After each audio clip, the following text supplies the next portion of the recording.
Hello. Maybe. Sorry about that. Good evening. In spite of starting it's early, I still couldn't get in. Hi, everybody. Okay, so we are already underway. And it says we're recording. So, Chair, I guess we can go ahead and begin. Okay, great. Thank you so much, Dr. Warren. I would like to call the Policy Committee of the Portland Board of Public Education to order. It is Monday, September 8th, and we are meeting in an online format. Let's see. I will go ahead and introduce who is here, and I might ask you to introduce yourself if I'm not sure who you are. Okay, so we have Student Representative Caroline O'Brien from PATHS. We have Chief of Strategy and Operations, Dr. Sarah Warren, Assistant Superintendent of Elementary Schools, Dr. Angela Atkinson-Duina. We have Assistant Superintendent of Secondary Schools, Dr. Abdullahi Ahmed, and Joanna Frankel. I'm sorry, I don't know your title. Director of Elementary Culture and Climate. Okay, thank you so much. And Alice, could you introduce yourself? Secondary Director of Culture and Climate.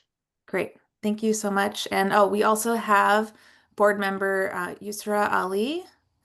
And there's someone who says Zoom Portland Public Schools. I don't know if that is somebody. I'm not sure. Okay. I think that's everyone that's on my screen. And give me 1 second. Okay. We're gonna now open things up to public comment. If anyone has public comment. Oh, Dr. Warren, could you let Chair Lenz over as a panelist? Thank you. Yep. Okay, so we just we have Board Chair Sarah Lenz with us as well. I don't see any attendees, so I'm going to go ahead and close public comment. Sorry, Chair, can you see me? I have an issue with my video. Oh, now I see you. Okay, yes, thank you. Okay. Vice Chair and District 1 Representative Mickey Bondo is here, also a member of the Policy Committee. Okay. Great. Okay. Oh, and I also see School Board Member Ali. Okay, thank you so much, everyone, for coming. All right, I'll just give it another second for see if any attendees pop in. It's a little bit of a hectic start getting everyone loaded. Thank you, Dr. Warren, for doing that. Okay, so there's an attendee. Okay, so if anyone has any public comment, please raise your Zoom hand.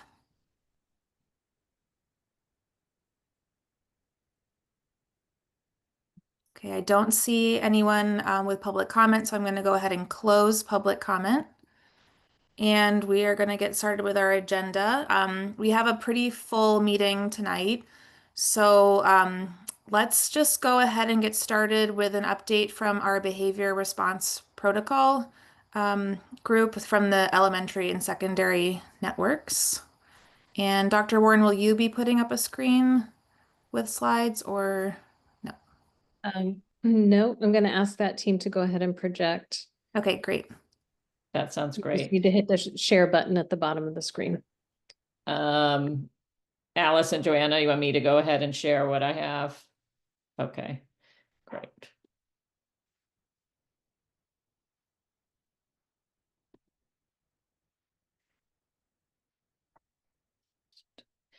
I'm getting a pop-up that says the host isn't allowing multiple presenter sharing for this webinar.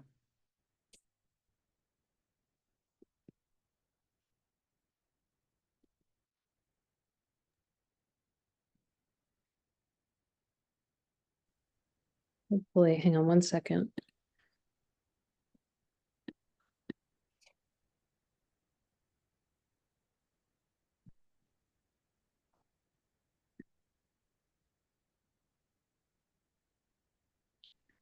Okay, I think I Kendall, I just made you a co-host, so let's see if that helps.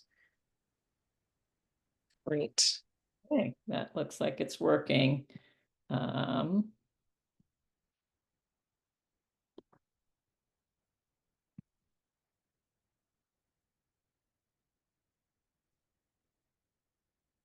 So we're here today to provide an update on the progressive discipline work that we started in the spring, and also to share the Portland Public Schools behavior response protocols that came out of that work.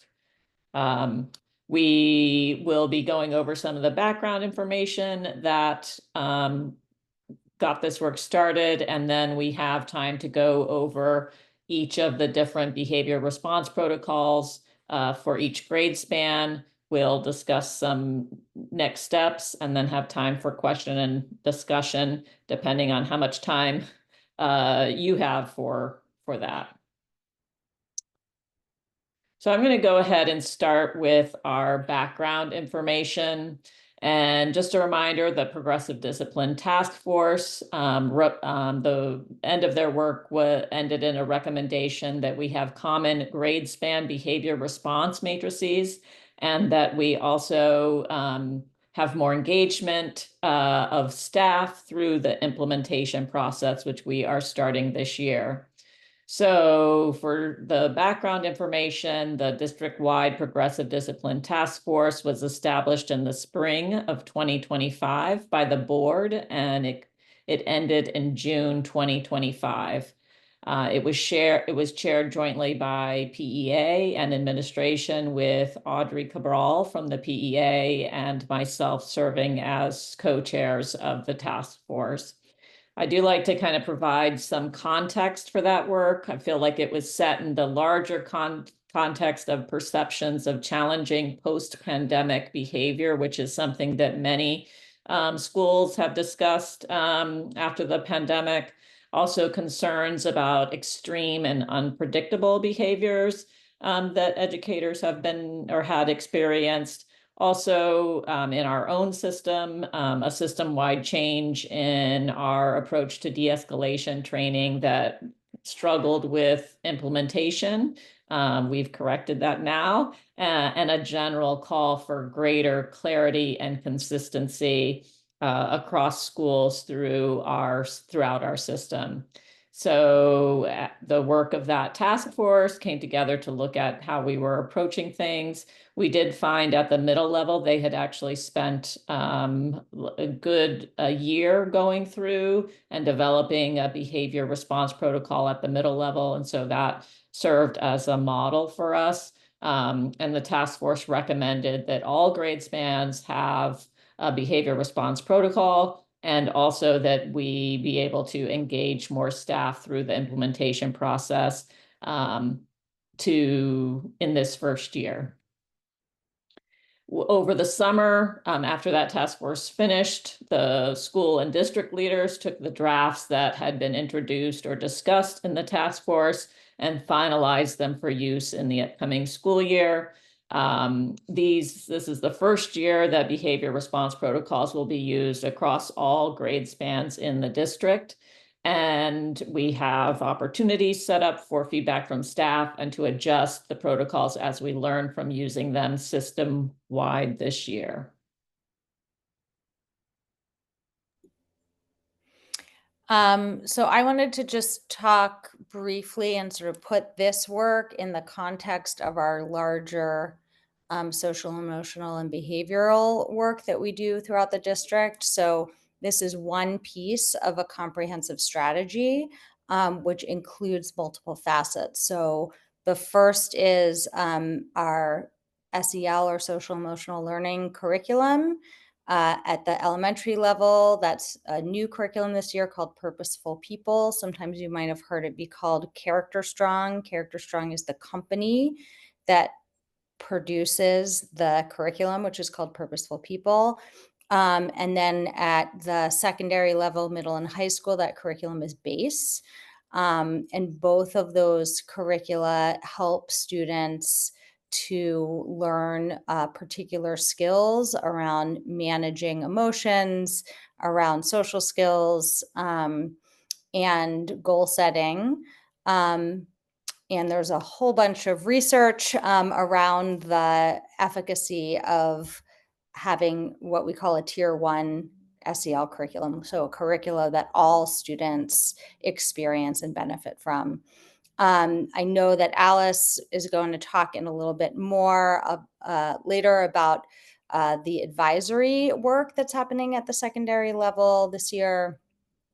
Another piece that I know folks have heard about before is our use of the PBIS, or Positive Behavioral Interventions and Supports framework, which is a proactive approach that promotes positive behavior, including explicitly teaching social emotional behavioral skills, giving students the opportunity to practice those, and then having positive reinforcement of those school-wide and classroom expectations.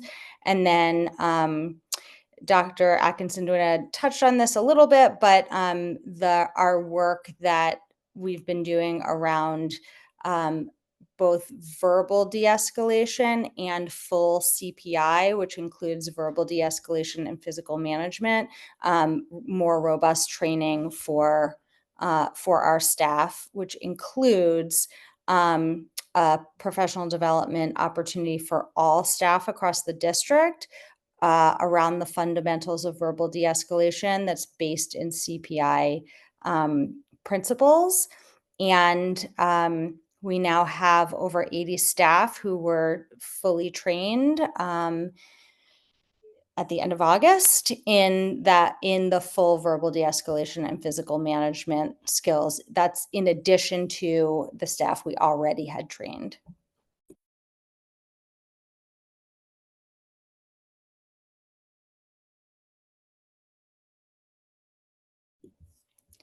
Me again. So we're going to talk a little bit. We just wanted to give you a little bit of an introduction to the elementary behavior response protocol, or elementary behavior response matrix. Again, that has been a whole process to come to this, to the product.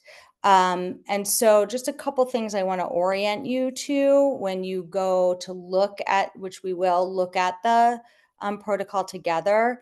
But you'll see at the top of the document, there's a vision statement. So we really want to anchor everyone who is interfacing with this matrix, be it families or staff, or you, that we have a vision for what we want for all students in our elementary schools, and then to tie this document in with that vision.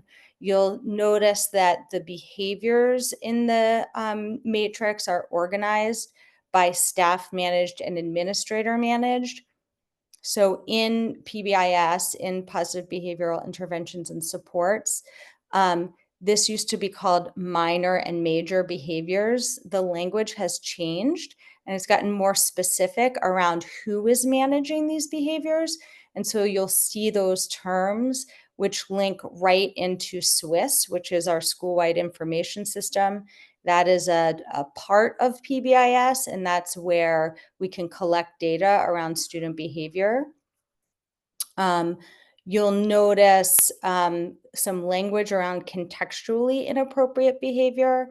The focus on that is that behavior is all related to the context in which it's exhibited. So for example, running is a behavior that's completely appropriate on the playground, and we would expect students to be running on the playground.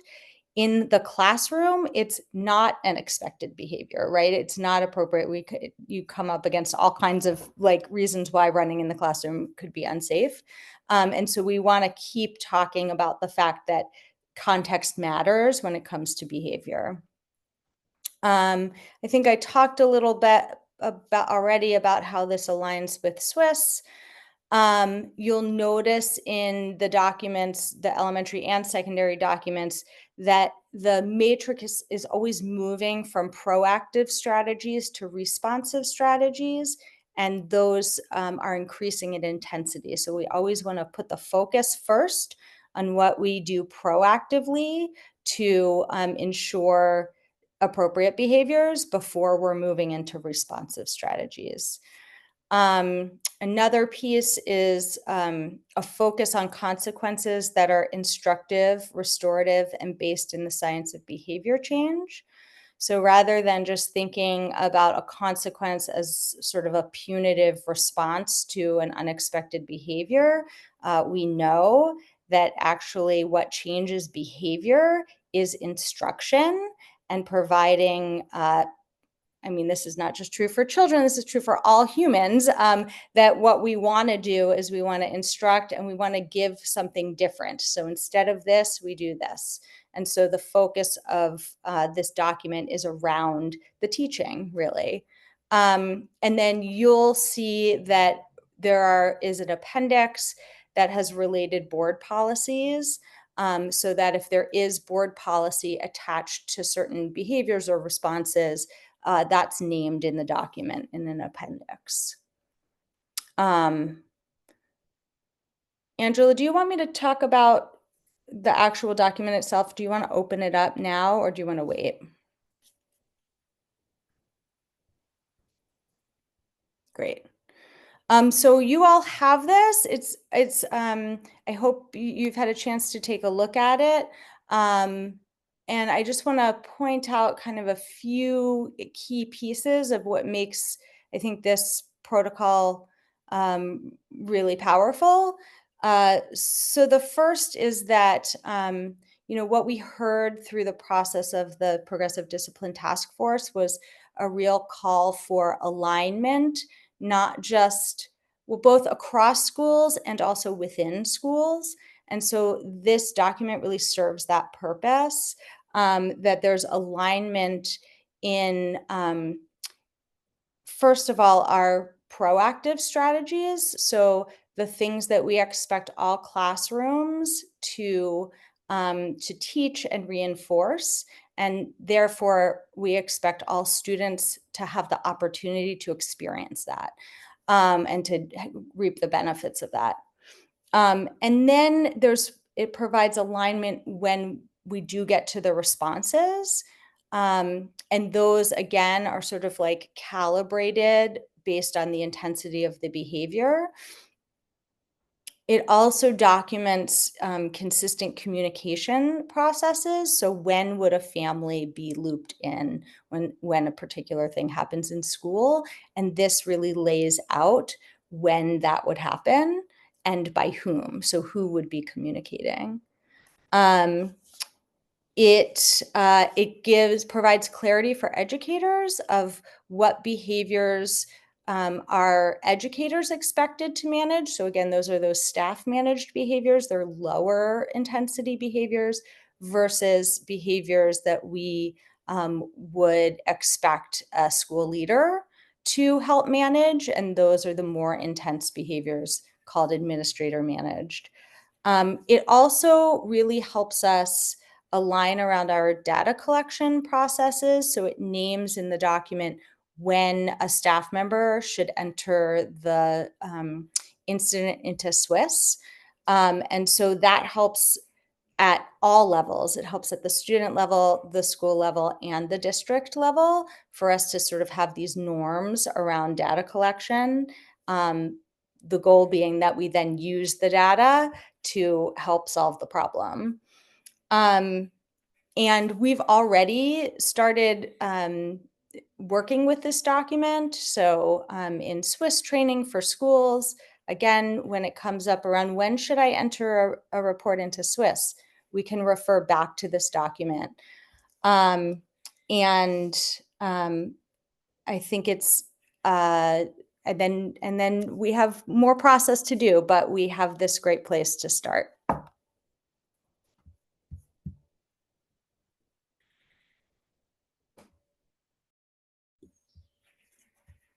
Angela, I don't know if there's anything you wanted to add to that. No, I think that's good. And then we can save time for questions, but I'm not sure. Are folks seeing the slide deck again, or are we still? Okay, thank you.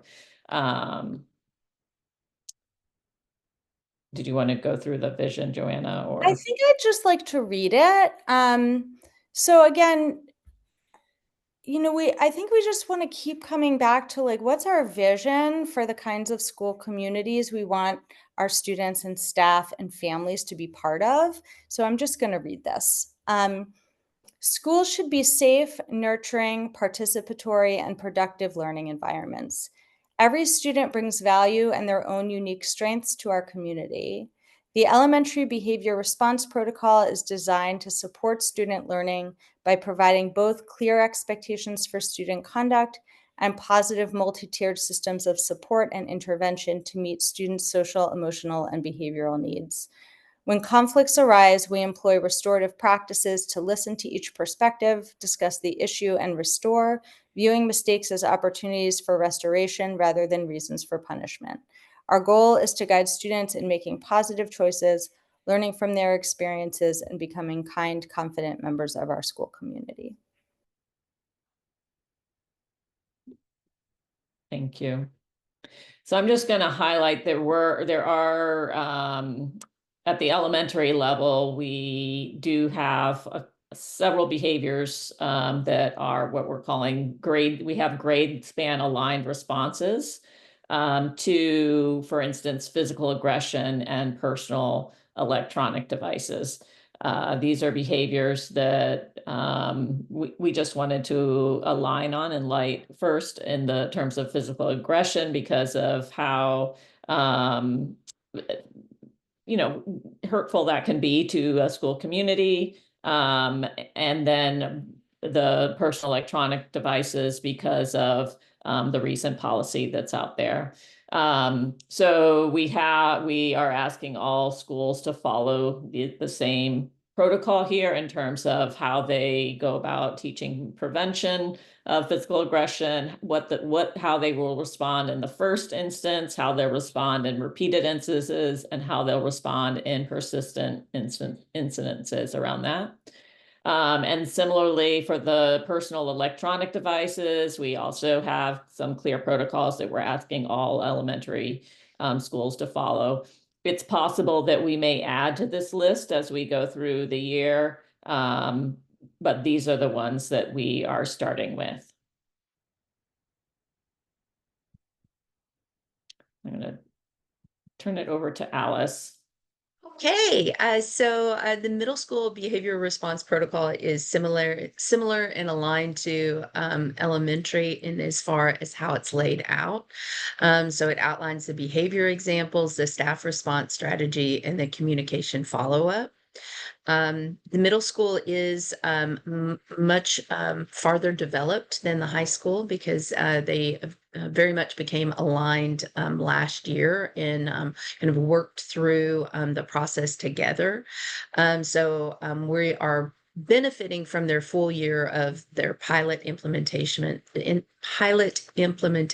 and refinement. And that also guided the high schools in their work this past summer.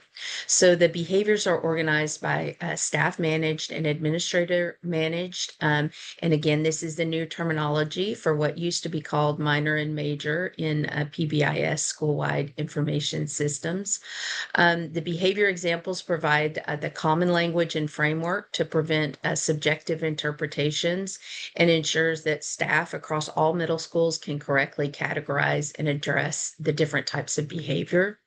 The staff response empowers staff with a clear plan of action. It helps reduce confusion. And again, it ensures equity across the 3 middle schools. The communication follow-up ensures everyone is informed and that a collaborative effort is made to support the student and address the root cause of the behavior.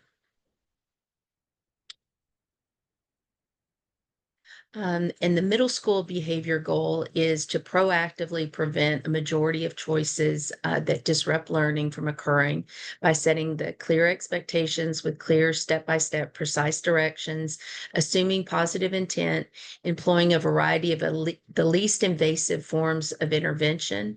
And this resource provides all stakeholders with clarity on what we consider off-task behavior while also offering proven strategies for how to address these behaviors first at the teacher level, and then again, if needed, at the administrative level. This is, again, the middle school behavior response protocol, and seeing that it is aligned to what's happening in the elementary, so that as students move up and as families are involved in what is happening with students behaviorally in school, it makes sense and it is easy to understand, and again, to ensure the equity piece. Again, we're now moving into high school. The high school behavior response protocol, again, is not quite as developed as the middle school. And we do expect that this year it will be expanded and refined based on what we assess the needs to be throughout this year. The behaviors are organized by staff managed and administrative managed. Again, the same new terminology. And again, the behavior examples provide the common language and framework to prevent subjective interpretations and ensures that staff can correctly categorize and address different types of behavior. The staff response empowers staff with a clear plan of action, and it reduces confusion and ensures equity across all the high school. And the communication, again, follow up ensures everyone is informed and that a collaborative effort is made to support the student and address the root cause of the behavior. Again, you'll see for the behavior response protocol, the personal electronic device, especially since that is the new policy, that we do want to make sure that across the high schools that we are following the same protocol, especially that's for families that have students at different high schools, that we are messaging the same information across the high schools as far as what the response will be if students are in violation of the cell phone policy.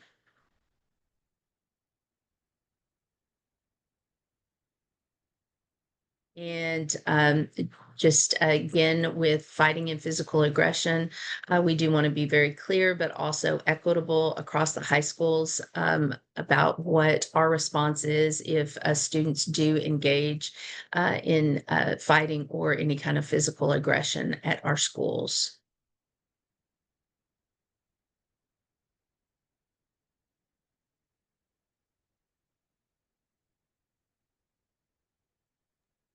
There, took me a little slow on the draw there. Just thinking about our next steps. Now we've rolled these out at our August Institute days or in early September with our staffs. So schools leaders will continue to discuss implementation in school leadership teams and as a full staff. We'll also be communicating with families about the work in our school newsletters.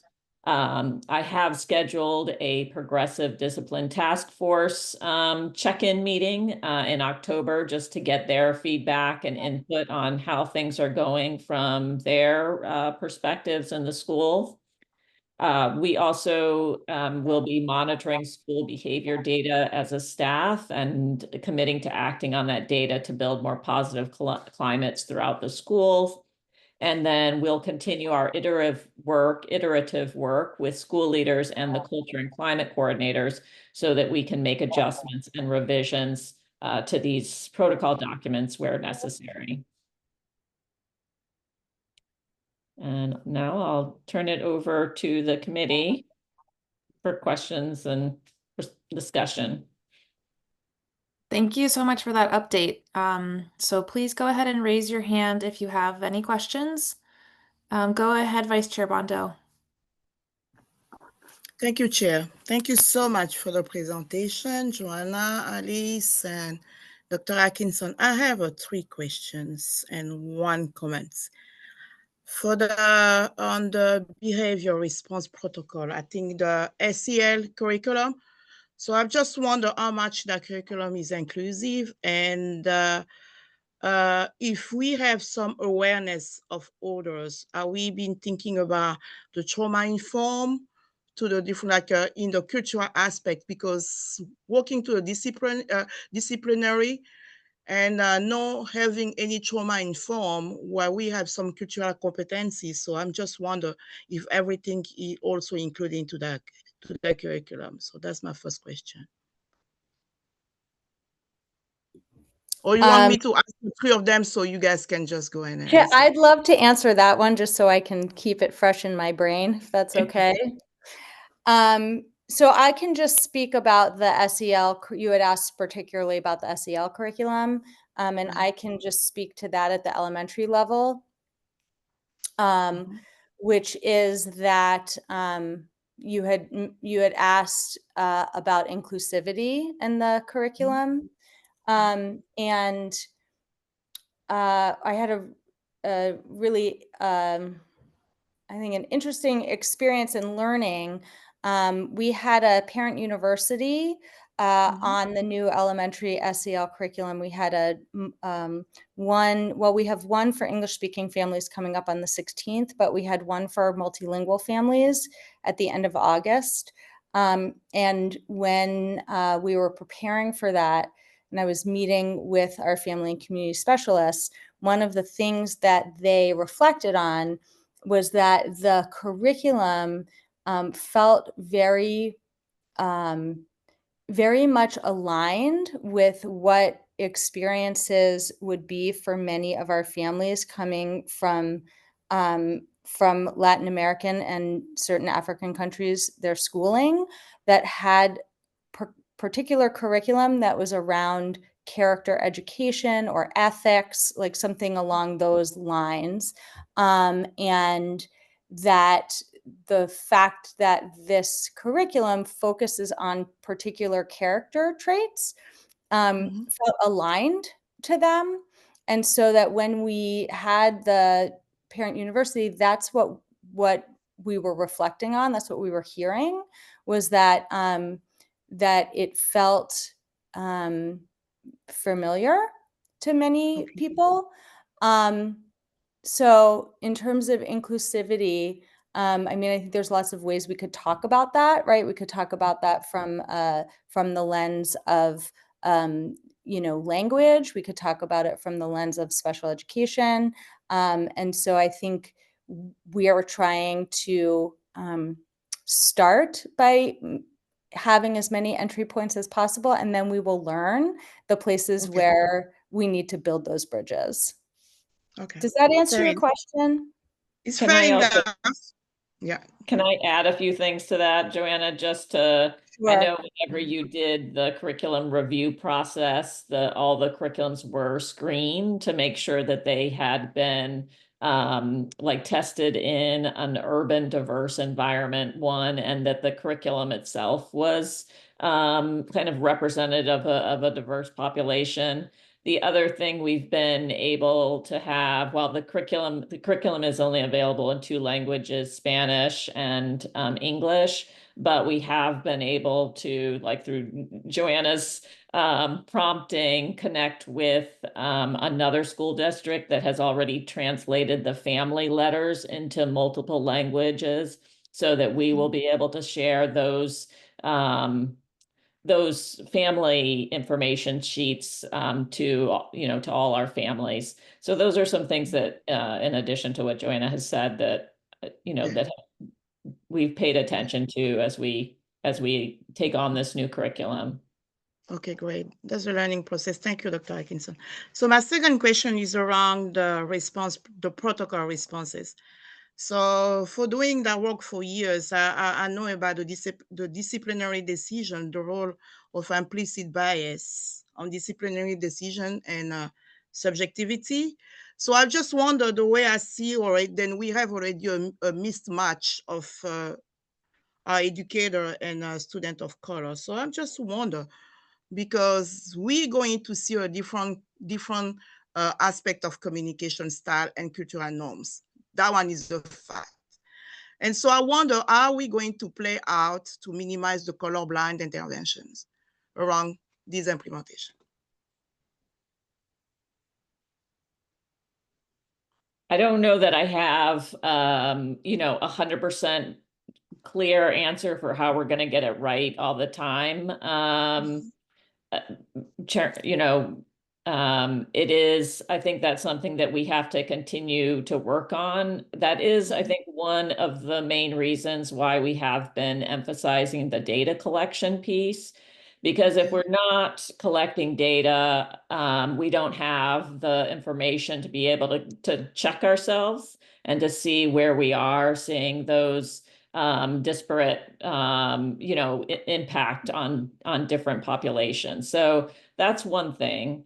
The other thing I will say is that some of our work this year is focused on an equity mindset, which I think really does include that kind of reflection on our own personal biases, and just recognizing, bringing that awareness to how, you know, how we interact and how that impacts our work. So those are two things, I guess I would say about that. But I do think it takes, like, you know, it's a continual reflection piece, and looking at the data to see, like, what is the impact that we're having on different groups.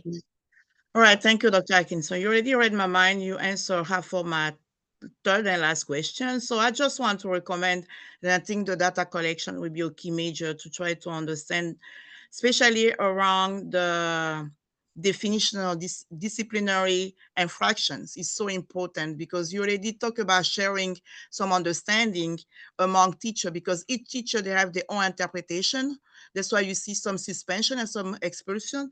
So that means collecting data, I think, is going to guide you to try to correct some of those area of interpretation, so we can have a better, much better monitoring of behavior data. All right.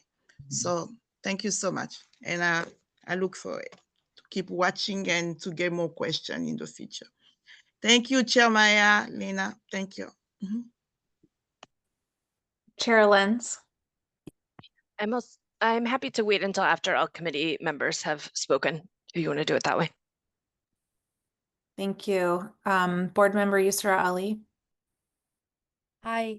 I just wanted to follow up on a question that board member Mickey asked, and that is, like, what does data look like exactly? Is it just the numbers of students and the demographics?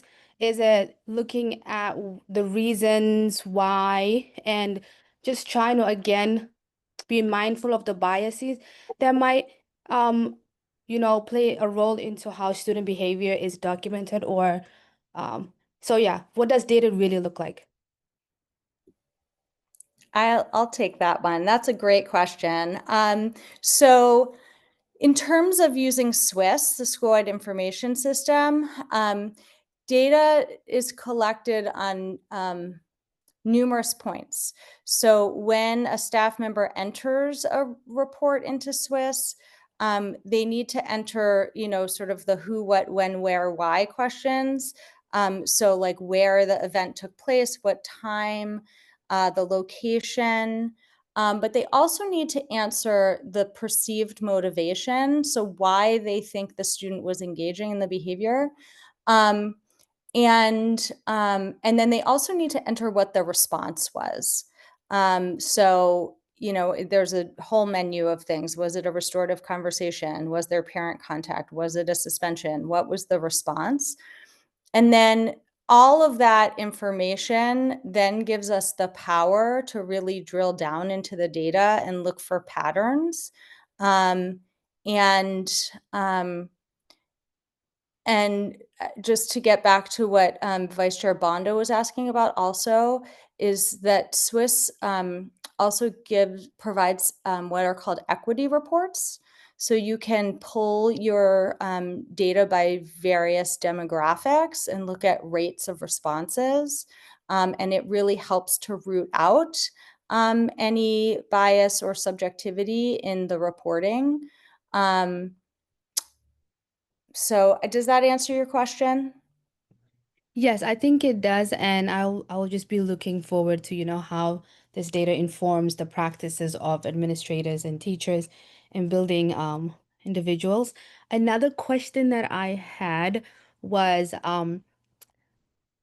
are students getting access to this new progressive discipline, guidelines, and how supported would students feel?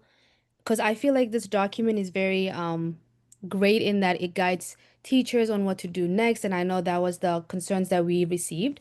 But how does it give students some kind of reassurance that, hey, I know that the person who observed this behavior felt like this was their perspective, but how would they contribute what they were experiencing and why they acted in the way that they did?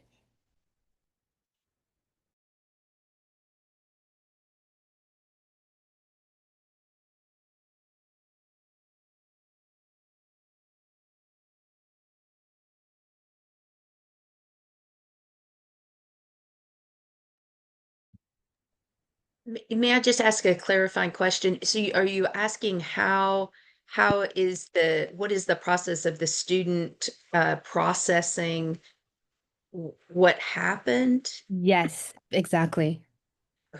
All any time that in the middle and the high schools students are uh, engaging in behavior, part of the integration back into the classroom is that conversation that should involve that. I would say it is not a perfect system because there's still training both the administrators and the culture and climate coordinators and the counselors are skilled at that.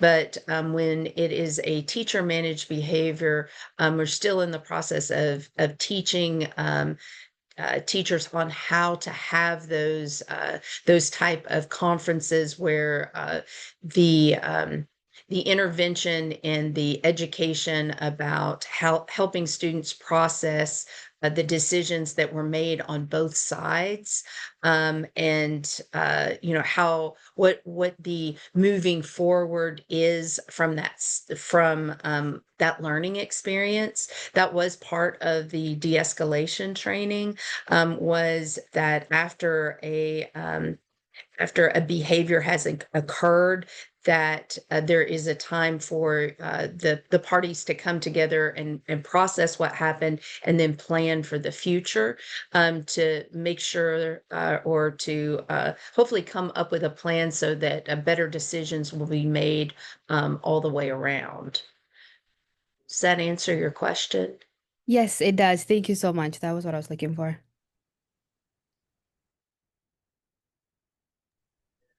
All right. I see there's a couple more questions. I just want to be mindful of the time because we still have quite a few things to go over on our agenda. Board Member Ali, go ahead. Hey, thank you, Chair. I just have a few questions. So the first question is, I'm starting to understand the response protocol, and with the SEL. So the SEL are specific classes. They're courses, right? Or is it more incorporated in every classroom? I'll let Alice talk about secondary. At the elementary level, there are specific lessons that are happening in the classrooms, delivered by the classroom teacher. Okay. In the secondary schools, it is through the advisory, and it's 2 SEL lessons per month. Okay. Okay, thank you for that. And yeah, well, first off, I just want to say thank you guys for all of this. What I know for a fact is that behavior is everything. Morals and ethics, and that's something we didn't get taught growing up. But so is it you have to actually like do something wrong to be corrected, or is it more of a like a natural education that we're trying to teach our children how to behave, or is it just like a response? Yeah, I think the whole goal is we're not just responding, that we're teaching proactively, uh, and then we respond when necessary. but that the instruction comes first for everybody.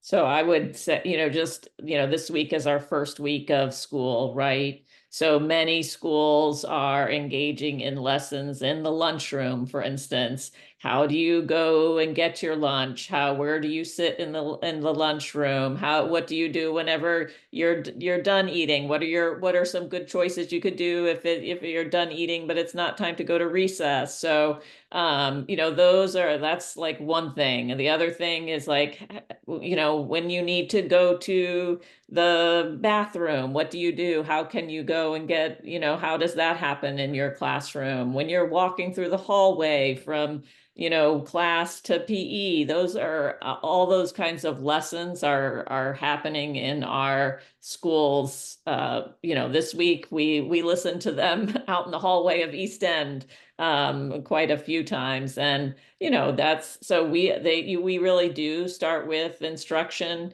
And then, as you say, I don't know, like, you go away from break and like they come back from break, we need to start again. So, I just, folks need those reminders. When my kids went to grandma's house, for instance, and they came back home, right? You always have to like start again. Let's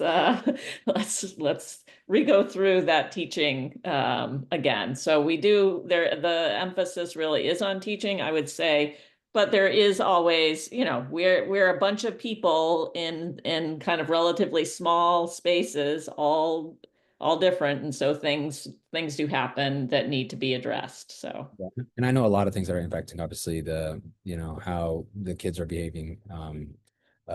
Learned behavior is what I usually call it. But I mean, I've experienced something this summer with family members of younger age, and how they seem well, but there's certain articulate ways that they speak that can be offensive. So it's just and I have to correct that. So I'm just like, okay, so you guys are smart. You move in a different way. So, but thank you guys. Thanks to all the committee members for your questions. Chair Lenz, do you have a question? And maybe I can just say them out loud and then follow up afterwards. Yeah, we do need to move on. So thank you so much. Yeah, no problem at all. I'm just really excited to hear about the alignment with Swiss. I feel like I've been, just kind of like holding my breath until we can get there, because I do think that will really help us have some tools to look at the disproportionality of things happening throughout our schools that we just haven't been able to do, and really help us get on the micro level of where behavior changes need to happen. So thank you for that. I'm curious who holds accountability for that Swiss data getting in. The other questions that I had were around, I love that we're naming the use of restorative practices throughout. I know the last time we heard an update, we had, I think, all elementary schools using the circles, but I'm curious like how we've progressed, and like if that is an integrated part of our response plan, how many staff are comfortable right now actually engaging in that practice. From personal experience, it still feels very hit or miss with the ability of folks to use that as a response. And I think, I love the matrix. I love the changes in the language. I just think it's like all very smart and thoughtful changes. And I am more curious about the details around the further professional development and how we help our staff embody these things and practice them, right? And then Alice, and I'm not sure if you have your head around this yet, but I'm curious about restorative practices at the secondary level, what that's looking like right now. And then the word privileges is used several times, that young people can lose privileges. And I'm just curious what those look like. I think historically, like recess is the privilege that always goes first, but then we know that like kids not being able to move their bodies like actually makes their behavior worse, right? So I'm curious what those lack of or loss of privileges could look like.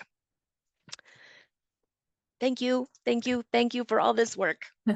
Thanks for those questions, Chair Lenz. And if staff have the ability to follow up via email, that would be really helpful. But we do need to move on to the rest of our agenda.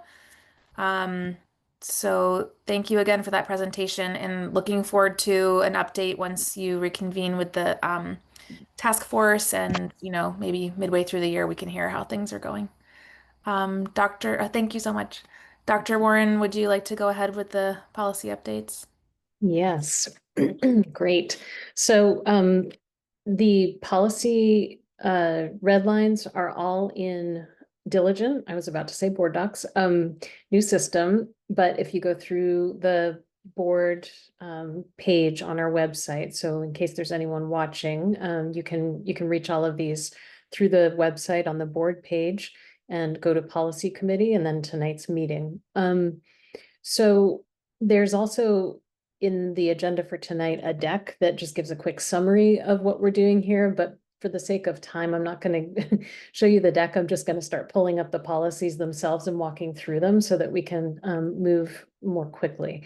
The first couple are should be relatively quick, I think. They're relatively minor changes being recommended, really much more of like cleanup and alignment. That's policy IJNDB and JICIA, which again, I'll pull up in a second to go through in more detail. The policies ACAA and ACAB around harassment, sexual harassment, those are mostly just sort of required updates, but there is one substantive issue for the committee to sort of grapple with there. And so if we don't get through all of that tonight, we can bring it back at the next meeting for a vote. So don't feel pressured if it's just not the right time. And then we will look at policy GB-EB for the first time. That is around staff conduct with students. And we'll just do a really quick overview of that this time to call out sort of what needs to get done on that one. And then we'll come back and we'll have 2 more meetings to look at that. So I'm going to start with IJNDB. And let me just see if I can. Oops.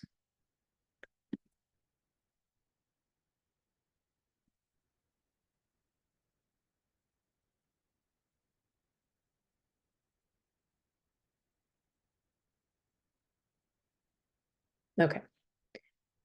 Can you see that okay? Great.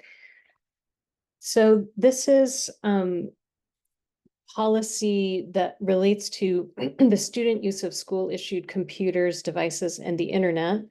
And this one just needed a bit of updating because once the board passed JFCK, which was our student use of personal electronic devices, when that got passed in June, that then made this a little bit out of whack. So the changes are relatively simple. Essentially, instead of there was a fair amount of language in here around what students should do if they were using their own devices at school. And this just sort of sums it up by saying it all has to be in line with JFCK. So referring people off to the other policy. And then there's a smaller change that our lawyers suggested under D, which is really just sort of simplifying the language around inappropriate materials because it was a little bit redundant. And then you'll see there's some formatting changes. Those are, fairly minor. And just to point out that with all of these policies, once it works its way through the full board and the board votes, we'll update the revision dates. The other thing you'll potentially see when you're looking at these tonight is that there's the formatting of these is different, and some have the summary information at the top, some have it at the bottom, some have both. So we're going to work on getting all of that sort of aligned and the same across all policies. So I don't want you to get too distracted by formatting right now. The substance is what matters more. And so again, this is really just bringing this policy into alignment with JFCK. Any questions?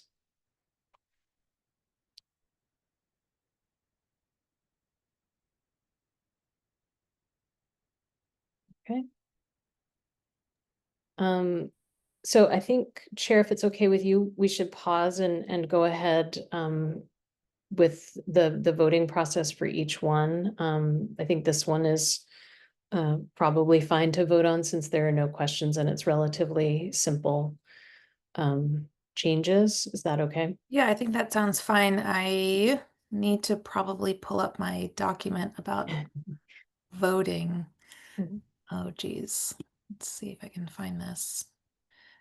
Just give me a moment. I'm sorry about this. I can also talk you through it if you want. I found it. Okay. Excuse me. Let me just drink some water. Okay. Do I have a motion on the approval of the changes to this policy? Excuse me. The policy is IJNDB. I'm looking for a motion. I move. Motion from Vice Chair Bondo. Do we have a second? Sorry, I'm back and forth here. I need a committee member to second, please. You can also second. Oh, like, I you can make second a it. motion Thank or you. second. Yep. Thank you for the support here. Okay, so I'm seconding. Are there any questions from the committee on the motion? I would just make a slight adjustment to the motion. I think we can do a friendly amendment that you're approving it and then recommending it to go to the board. Okay.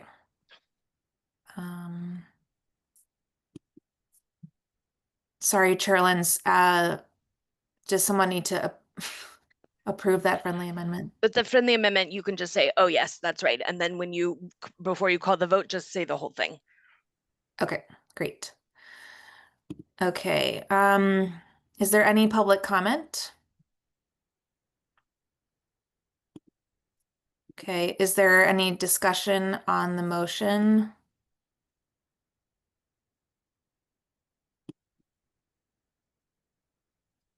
Okay, then by roll call vote, please indicate whether you're in favor of approving the changes as given here on policy INDJB, excuse me. Did I get that right? Yep, INDJB with the friendly amendment to move this to the full board. Okay, Vice Chair Bondo, Yes. Member Yusra Ali, Member Ali,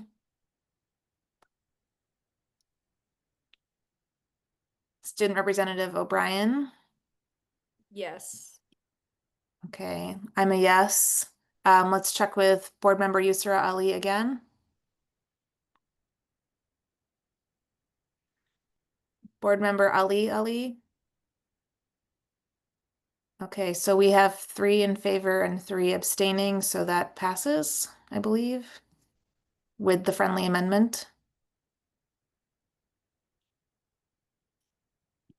Great. Thank you. Okay.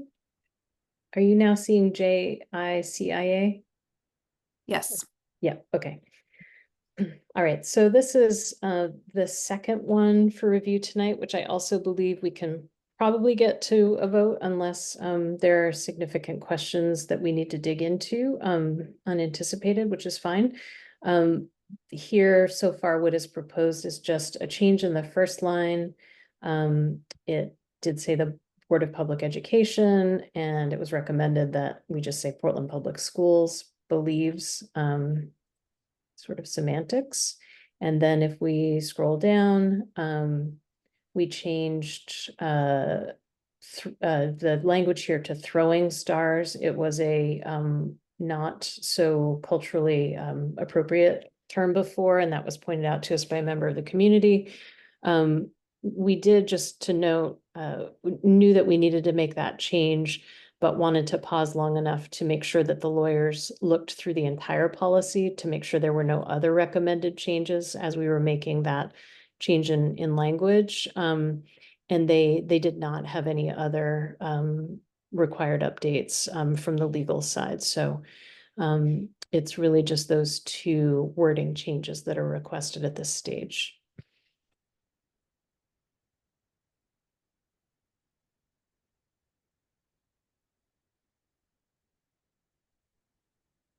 Are there any questions about that?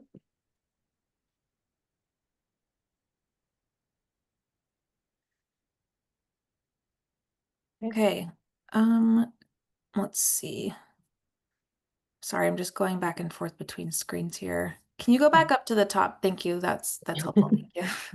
Okay, do I have a motion to approve the changes to policy JICIA, weapons, violence, and school safety as provided? I move. Okay, thank you, Board Member Yusra Ali. Is there a second? A second. Oh, thank you, Vice Chair Bondo. Okay, are there any questions from the committee on the motion to approve this policy? Chair, can I just clarify, is it the same thing as last time, or approving and sending on to the board? Yes, we would be approving it and sending it on to the board. Okay, I don't see any questions from the committee. Is there any public comment?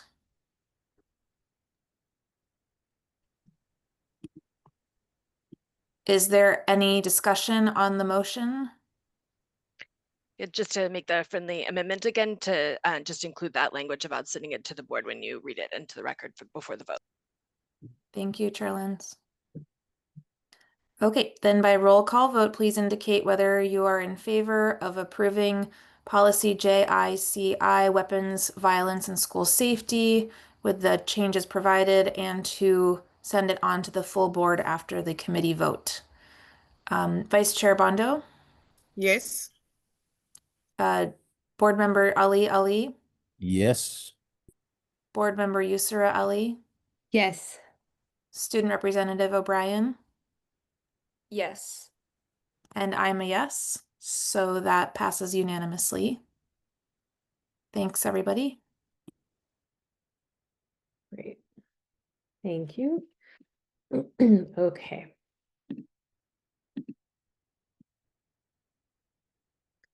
So on to ACAA.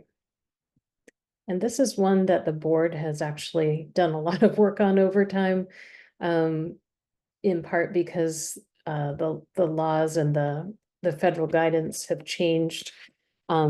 There's a little bit of a pendulum swing going on. So each time there's a new administration going back and forth, particularly between Democratic and Republican administrations, there's a bit of shift in the way that they define Title IX and therefore the way that our language needs to read. And you'll see in this policy as well as ACAB, which is almost the same policy, but refers to employees. And this one is focused on our students. And it goes through not only stating, it's sort of a much longer statement of belief and principle than you might see in other policies, but I think because of the nature of this particular one, it gets into definitions, and that is where you will see the change required. It explains here in C that there are different layers to the policy process and what goes into this policy. And it's true in general that when we're building board policy, when you all are approving policy, that we have to be mindful of federal law and state law, local ordinances, and the board's own preferences and instincts. So our policy may in some cases go even beyond what is required, and that is part of what happens in this policy. In this case, you'll see under number 1 here, these are actually relatively minor changes in wording, or the sort of order of the sentences. It's just more of a clarification. But you will see under C, removing a sentence under federal Title IX regulations. This is again just bringing all of this into line with the current law. Under 2, it's a shift in where the unwelcome is. And this is making sure that the way this is worded is in alignment with Maine law. Where there is, sorry, 3, who have not been designated. So employees, sorry, I'm in AB, am I not? No, okay, this is about reporting. So it does currently say all school employees who have not been designated as confidential employees. That needs to be taken out because it's just all school employees are required to report. So that is to be in keeping with both the law and the way I think probably we would mostly do things. Here is the one substantive or particularly substantive thing where there's some choice for the board, right? This is not a question of alignment with law. It is really more a matter of what the board would prefer. And the question is whether, and this is true for both ACAA and ACAB. The question is, do we want to retain what we currently have here, which is an anonymous reporting process? That is not actually a requirement. And it is something it creates challenges because if someone reports anonymously, it is extremely difficult to investigate because you don't know who you're talking to. And so it creates some real challenges in the implementation. So the lawyers were recommending that we might want to drop this, that the board might actually drop the language around having an anonymous reporting process from both the student and employee versions of the policy.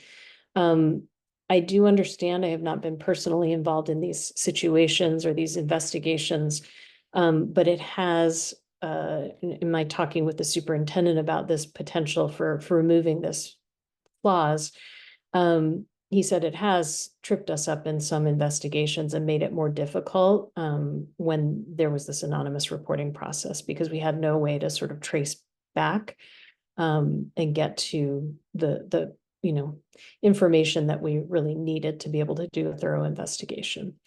What the lawyers have said to me is that even if the board removes this section and does not have this specific language around an anonymous reporting process, we may still get anonymous reports anyway, and we would still have to try to do our best to investigate them.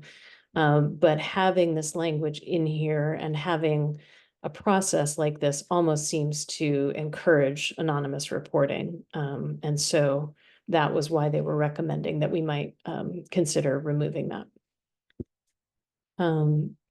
So that, I think I will leave it there because I want to make sure there's a little bit of time for you all to talk about that. Dr. Warren, I'm wondering, I know there's another policy we need to look at, and then we're going to do the first read of the staff conduct with students. And we have another committee meeting starting at 7:30. So I don't feel comfortable having enough time to discuss all of this and vote on anything tonight. So I think it would probably, I mean, unless anyone has any objections, I think it would make sense to show the next policy that needs revisions and then do the quick first read of the staff conduct with students and then, table this until the next time for a more robust discussion. Sure. Yep. The next one is the staff version, ACAB. So it's almost exactly the same as the student one, and the changes required, you'll see, look exactly the same. And the same question here exists around whether there should be an anonymous reporting process required. So these are very similar. And I think when the committee comes back to talk about this again, you can really almost talk about them as one. I mean, maybe not, maybe there's a sense that there should be an anonymous reporting process for one and not the other, but the policies are very similar. So that's ACAB. harassment, discrimination, and sexual harassment, but that's specific to employees. And then should I go ahead on to the other one? Okay. Yeah, thank So, you. sure. GBEB, this is staff conduct with students. And this is a policy that we do not currently have. It's I would say sort of a glaring gap in our policies, and we really do need to create it. It is referred to in ACAA, and so it's a problem that we don't have it in general, and it's also a problem because it's like there's a kind of a bridge to nowhere when you're reading ACAA, and there's no GBEB to go to. So we really do need to establish this, and I just think our district needs it. So it's all kind of trying to lay out clearly what the expectations and standards are for staff engagement with students. And what you have in front of you is specifically the model policy that our lawyers at Drummond have created.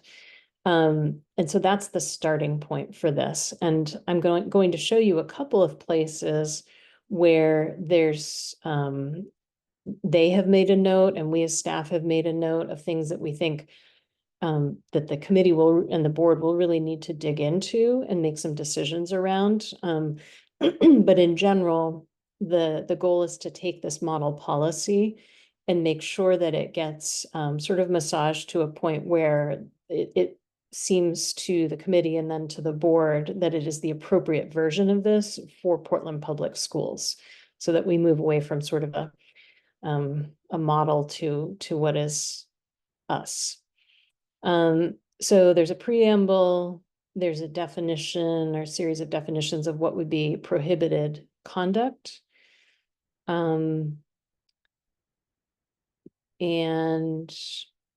you'll see as we get to the sort of towards the end of that series of definitions, we've included a note.